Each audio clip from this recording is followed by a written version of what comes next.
El florecimiento de la vida es un fenómeno cotidiano, pero ¿qué nos hace tan afortunados en la Tierra para que podamos celebrar la vida todos los días? ¿Por qué no sucede lo mismo en ninguno de los planetas conocidos? Una de las diferencias más notables de la Tierra con respecto a otros planetas es su respirable atmósfera y su temperatura. Si tomamos en cuenta la distancia del planeta al Sol y el albedo planetario, la temperatura efectiva de la superficie terrestre sería de unos 18 grados centígrados, bajo cero, un valor muy diferente de los confortables 15 grados centígrados de la temperatura típica de la superficie del planeta. Es la atmósfera terrestre la que propicia una temperatura soportable y la que, durante millones de años, ha permitido el nacimiento de la vida.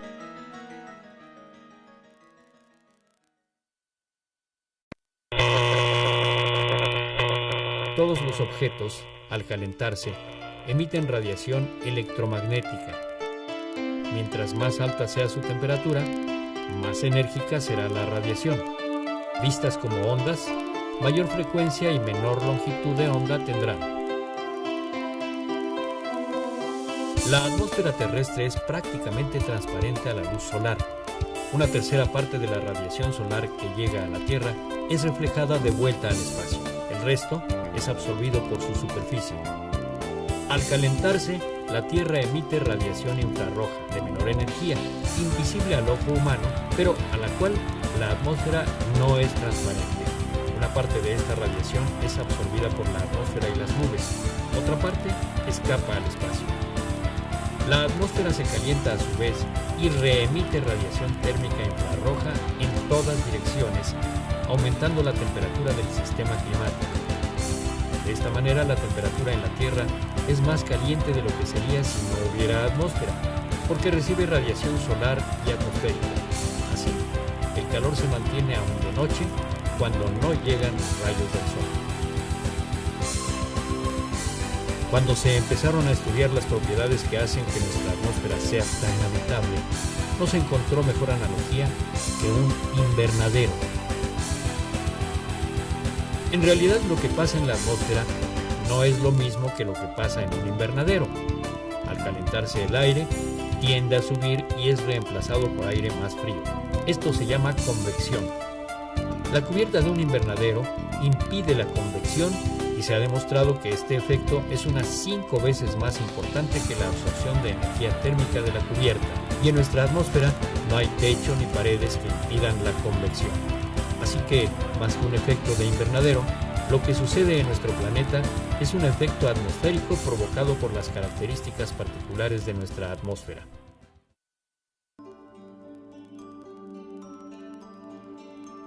De todos los gases que componen la atmósfera, solo el 1% absorbe la radiación térmica terrestre. Es decir, solo este minúsculo porcentaje es responsable del llamado efecto invernadero, por lo que los gases que lo provocan los llamaremos gases de invernadero. Entre estos, los más importantes son el vapor de agua y el dióxido de carbono. Es claro que en la medida en que estos gases aumenten en nuestra atmósfera, el efecto invernadero aumentará. El caso del ozono es muy interesante por el doble papel que juega. En la troposfera, donde ocurren los eventos atmosféricos más importantes, el ozono es un gas de invernadero, además de que es un contaminante dañino para la salud. En cambio, en la estratosfera, el ozono bloquea la radiación ultravioleta. La contaminación ha provocado que disminuya el ozono estratosférico, que es vital para la salud humana, y se incremente el nocivo ozono troposférico.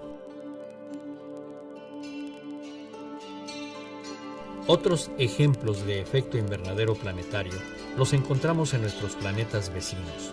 Marte tiene una atmósfera muy tenue, insuficiente para mantener una temperatura a niveles aceptables, y además su atmósfera no puede filtrar los letales rayos ultravioleta. Es un ejemplo de efecto invernadero al mínimo. Por otra parte, Venus, con su atmósfera 90 veces más densa que la nuestra, repleta de dióxido de carbono y otros gases venenosos, tiene una temperatura tan alta que la vida es imposible. Este es un ejemplo de demasiado efecto invernadero.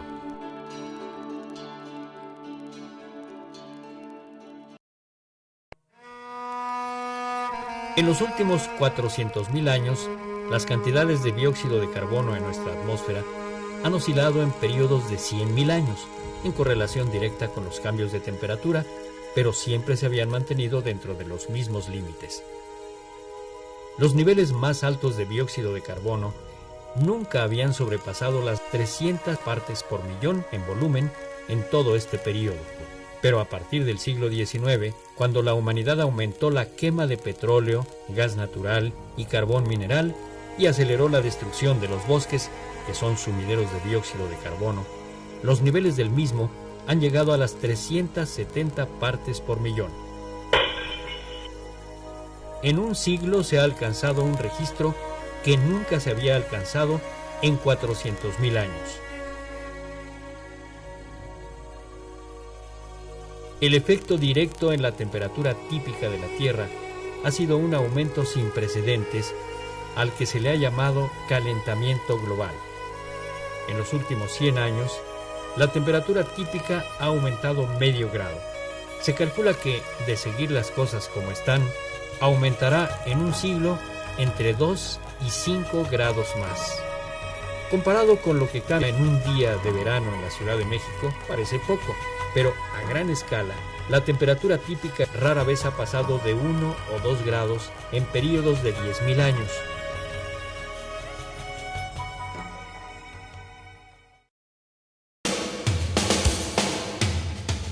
Lo más grave del calentamiento global es la velocidad en que está sucediendo, que como hemos visto no tiene precedentes en la historia del planeta. Las consecuencias son imprevisibles, pero entre lo que se ha estimado y lo que ya está sucediendo es que los polos se derritan más rápidamente y en consecuencia aumente el nivel del mar, lo que a su vez provocará inundaciones. Además, al evaporarse mayor cantidad de agua, se refuerza el efecto en la atmósfera. Aún hoy en día, con los numerosos estudios y escenarios que se han desarrollado, no es fácil predecir las consecuencias.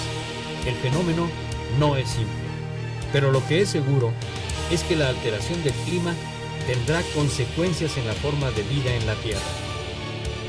Nuestra Tierra, que, gracias a la atmósfera y al efecto invernadero, es un paraíso apacible, podría convertirse en un infierno incompatible con la vida si es que lo permitimos.